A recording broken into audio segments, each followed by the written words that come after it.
தியான நேரம். இயேசு கிறிஸ்துவின் நாமத்தினாலே உங்களுக்கு கிருபையும் சமாதானம் உண்டாவதாக. இடுக்கண் நிரந்தரமா? இதோ தீர்வு. வேதாகமத்தின்படி நாம் பார்க்கலாம். யாத்திராகமம் 3:7 இதற்கு தீர்வு வாருங்கள் பார்ப்போம். இஸ்ரவேல் மக்கள் எகிப்திலிருந்து வரும்பொழுது தேவனை நோக்கி என்னெல்லாம் பண்ணாங்கன்னு சொல்லி நம்ம இப்போ பார்க்கலாம்.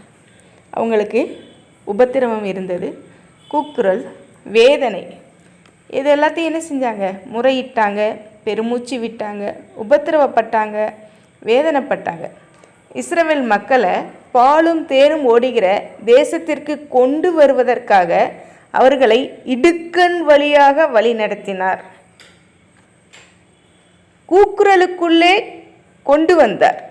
தேவன் அவர்களை குடியிருந்த எகிப்து தேசத்திலிருந்து இந்த இடுக்கண் மாத்திரம் அவங்களுக்கு வராமல் இருந்திருந்தால் தேவனுடைய வாக்குத்தத்தமான பூமியை நினைக்கிறதும் இல்லை, வாக்குத்தத்தமான பாலும் தேனும் ஓடுகிற தேசத்தை அடையப் போவதும் இல்லை.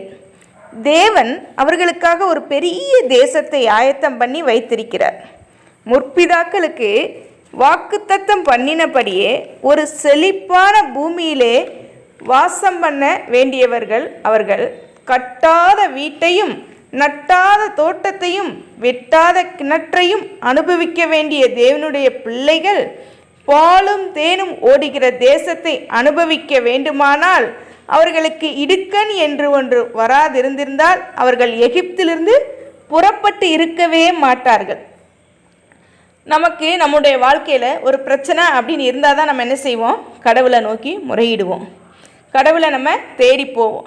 எந்தெந்த கோயில் யார் யார் என்னென்ன சொல்கிறாங்களோ, எந்தெந்த பாஸ்டரை போய் பார்க்கணுமோ, யார் யாரை எங்கெங்கே போய் நம்ம மீட் பண்ணணுமோ எல்லாருக்கிட்டையும் நம்ம என்ன செய்வோம்?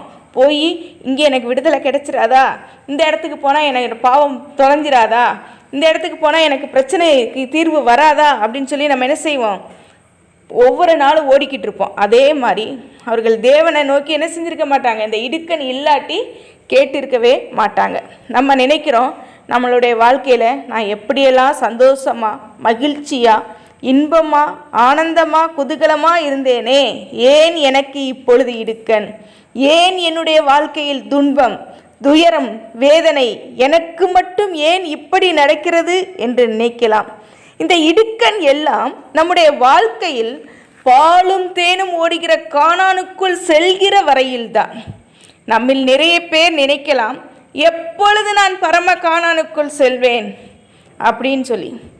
இந்த இடுக்கண் நம்மை பலப்படுத்துவதற்காக, உன்னை பலப்படுத்தி சகாயம் பண்ணுவேன் என்று ஆண்டவர் சொன்னாரே, அவர் சொன்னதை செய்வார்.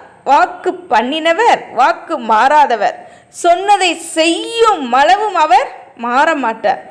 சரீரம் செத்த நிலையில் வாக்கு பண்ணினாரே ஆபிரகாமுக்கு, நிறைவேற்றினார் அல்லவா? மனம் மாறாவர் மனிதன் அல்ல.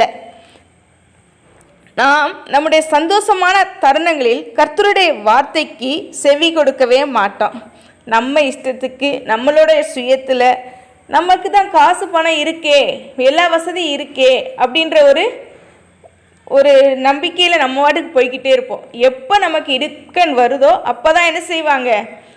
எல்லா சர்ச்சுக்கும் நம்ம போகலாம், அங்கே போனால் விடுதலை உண்டு அப்படின்னு சொல்லி நம்ம நினச்சி நம்ம ஓடிக்கிட்டு இருக்கோம்.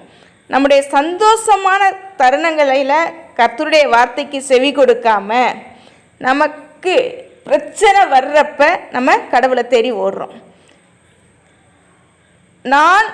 நமக்கு நம்முடைய வாழ்க்கையில் நன்மை உண்டாகும்படி நான் உன்னை சிறுமைப்படுத்தினேன்.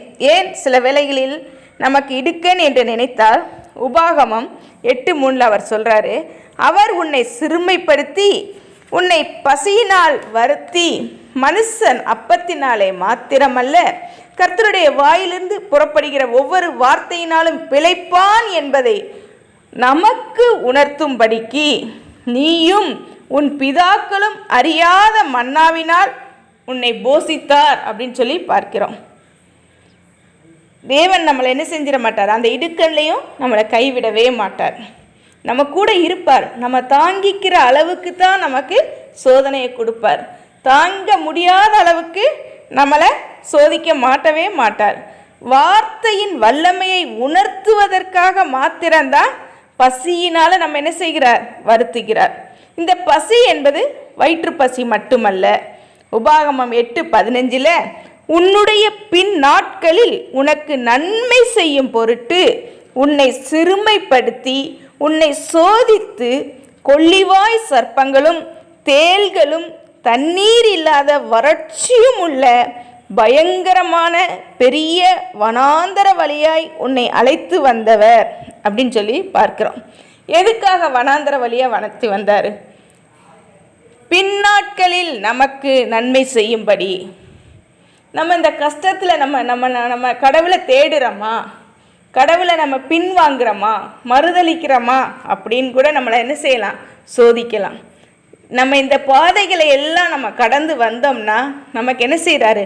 ஒரு பெரிய பாலும் தேனும் ஓடுகிற கானான் தேசம் நமக்காக இதோ நம்ம பக்கத்தில் இருக்குது. இந்த இடுக்கன் நம்ம இதை தாண்டறதுக்கு கொஞ்ச நாள், அதை தாண்டிட்டோம் அப்படின்னா அதை என்ன செஞ்சுக்கலாம்? நம்ம பரம கானானுக்குள்ளே போய்விடலாம். கடலில் ஸ்விம்மிங் போய்கிட்டே இருக்கோம். ஐயோ நான் மூழ்குவேன் அப்படின்னு சொன்னால் என்ன செஞ்சிருவோம்? மூழ்கிடுவோம். இன்னும் கொஞ்சம் தூரம், இன்னும் கொஞ்சம் தூரம் அப்படின்னா என்ன செஞ்சிடலாம்? நம்ம அதை கடந்து போயிடலாம். அதே மாதிரி தான் நம்மளுடைய வாழ்க்கையில் இந்த இடுக்கன் நிரந்தரமே கிடையாது. தேவன் நினைத்தால் அதை ஒரு நிமிடத்தில் என்ன செய்வார்? மாற்றி போடுவதற்கு அவர் வல்லவராக இருக்கிறார். ஆசீர்வாதத்தை நம்ம என்ன செய்யணும்? பின்னாட்களில் அனுபவிப்பதற்காக என்னுடைய தேவனுடைய பலத்தை அனுபவிப்பதற்காக நான் உன்னை சிறுமைப்படுத்தினேன், உன்னை பசியினால் வருத்தினேன் என்று ஆண்டவர் உரைக்கிறார். சற்று ஆழமாக சிந்திப்போமானால் இடுக்கன் நம்மை மூழ்கடிக்க முடியவே முடியாது. ஒரு அலையும் நம்ம என்ன செய்யாது? மூழ்கடிக்க முடியாது. கடந்து அதெல்லாம் நம்ம என்ன செய்யலாம்? பரம கானானுக்குள்ளே பிரவேசிக்கலாம். கர்த்தர் தாமே இந்த வார்த்தைகளை ஆசீர்வதிப்பாராக. ஆமேன். ஜெபம். பரிசுத்தமுள்ள பிதாவே, இந்த வார்த்தைக்காக உமக்கு நன்றி சுவாமி.